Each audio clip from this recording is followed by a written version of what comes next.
Assalamualaikum warahmatullahi wabarakatuh, sahabat hijrah. Sejumlah negara barat melancarkan kecaman dan sanksi pada Rusia setelah invasi Rusia ke Ukraina. Namun, sejumlah negara yang dikenal sebagai sekutu Rusia dan Moskow tidak menyatakan kecaman terang-terangan atas invasi Rusia. Beberapa negara juga menyatakan pembelaan pada Rusia. Sejumlah negara yang membela Rusia diantaranya mengkritisi Amerika Serikat dan aliansi NATO. Salah satu pembelaan yang dilancarkan sekutu yaitu Rusia melakukan serangan darat, laut, dan udara ke sejumlah kota penting di Ukraina, termasuk daerah ibu kota Kyiv sebagai upaya pertahanan dari AS dan NATO. Negara-negara yang membela Rusia tersebut sebelumnya dikenal sebagai sekutu atas dasar hubungan pertahanan dan kepentingan ekonomi. Sebelum kita lanjut, jangan lupa subscribe agar tidak ketinggalan video menarik lainnya di channel ini.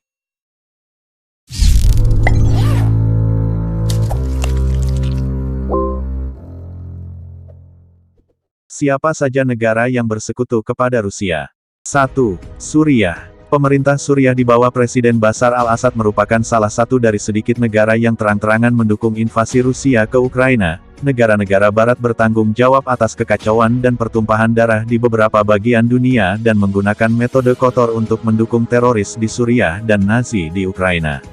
Suriah mendukung Federasi Rusia berdasarkan keyakinannya bahwa posisinya benar dan karena menghadapi ekspansionisme NATO adalah hak Rusia.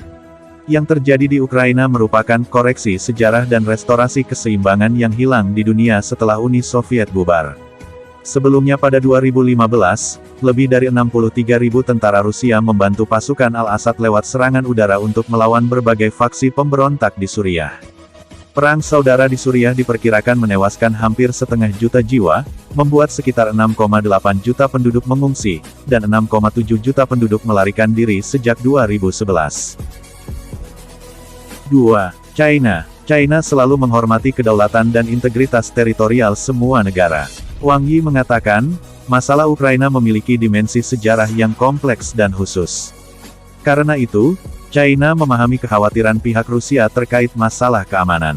China menyerukan agar meninggalkan mentalitas perang dingin dan menciptakan arsitektur keamanan Eropa yang seimbang dan efektif melalui dialog dan diplomasi.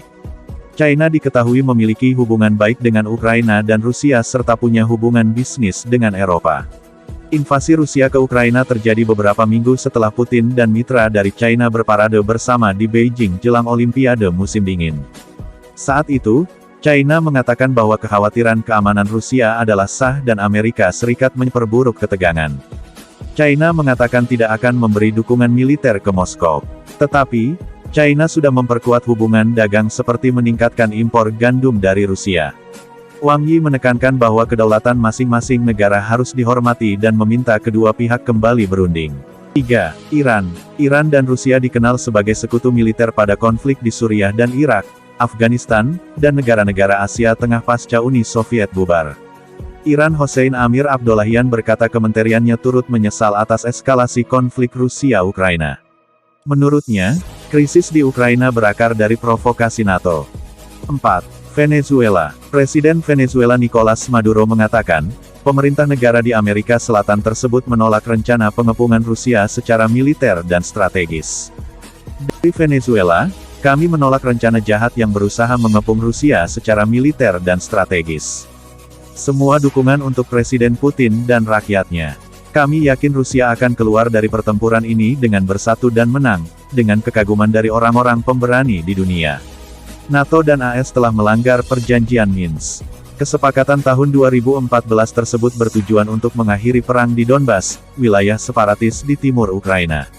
Penggelinciran kesepakatan Minsk ini telah melanggar hukum internasional dan menciptakan ancaman kuat terhadap Federasi Rusia, integritas teritorial dan kedaulatannya, serta menghambat hubungan baik antara negara-negara tetangga.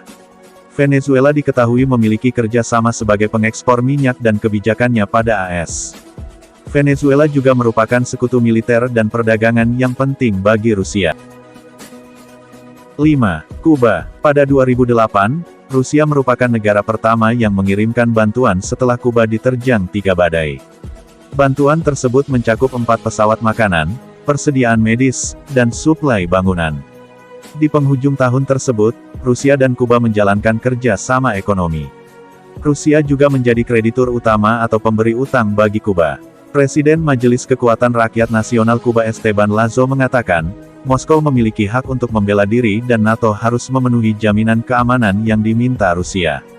Kementerian Luar Negeri Kuba menyatakan, peningkatan ancaman AS pada Putin memperburuk krisis Rusia-Ukraina. Kuba juga mengkritik AS karena memaksakan ekspansi progresif NATO menuju perbatasan Federasi Rusia. Negara ini juga menyerukan solusi diplomatik untuk menjaga perdamaian internasional. Pemerintah AS telah mengancam Rusia selama berminggu-minggu dan memanipulasi komunitas internasional tentang bahaya invasi besar-besaran yang akan segera terjadi ke Ukraina. AS juga memasok senjata dan teknologi militer serta mengerahkan pasukan ke beberapa negara di kawasan itu, menerapkan sanksi sepihak dan tidak adil, dan mengancam pembalasan lainnya. Sekian. Semoga bermanfaat dan menambah ilmu pengetahuan bagi kita semua. Wassalamualaikum warahmatullahi wabarakatuh.